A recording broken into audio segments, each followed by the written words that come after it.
해외 출장과 후원금 문제 등으로 사퇴 압박에 시달렸던 김기식 금융감독원장이 결국 사의를 밝혔습니다.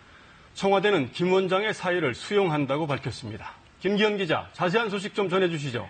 네, 김기식 금융감독원장이 결국 사의를 표했습니다.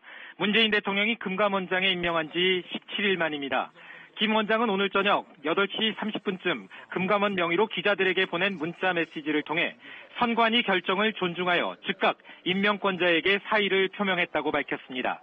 윤영찬 청와대 국민소통수석은 김 원장의 사의 표명 사실이 알려진 지 10여 분 만에 춘추관 브리핑을 통해 문재인 대통령은 선관위 판단 직후 사의를 표명한 김기식 원장의 사표를 수리할 예정이라고 밝혔습니다. 그러면서 중앙선관위의 판단을 존중한다고 덧붙였습니다. 청와대 고위 관계자는 김 원장이 사퇴했지만 해외 출장권에 대해서 민정라인에서 검증했는데 위법이라는 명확한 판단은 없었다며 문제가 된 후원금의 경우 검증 자체에 포함되지 않았다고 밝혔습니다. 하지만 김기식 원장에 대한 검증 책임 등의 이유로 조국 청와대 민정수석 등을 겨냥한 야당의 사퇴 공세가 거세지고 있습니다. 문 대통령은 지난 13일 서면 메시지를 통해 김 원장의 과거 국회의원 시절 문제가 되는 행위 중에 어느 하나라도 위법이라는 객관적인 판정이 있으면 사임토록 하겠다며 피감기관 지원 해외 출장이 당시 국회의원들의 관행에 비춰 도덕성에서 평균 이하라고 판단되면 위법이 아니더라도 사임토록 하겠다고 밝힌 바 있습니다. 청와대 고위 관계자는 인사수석실이나 민정수석실 차원의 별도 입장은 내지 않을 것이라고 덧붙였습니다. KBS 뉴스 김기현입니다. 그렇다면은 김 원장의 직접적인 사퇴를 불러온 위법 내용이 무엇이었는지 계속해서 남승우 기자가 정리했습니다.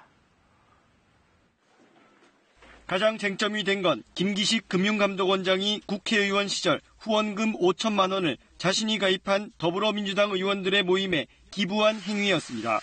중앙선거관리위원회는 이 부분이 위법하다고 판단했습니다.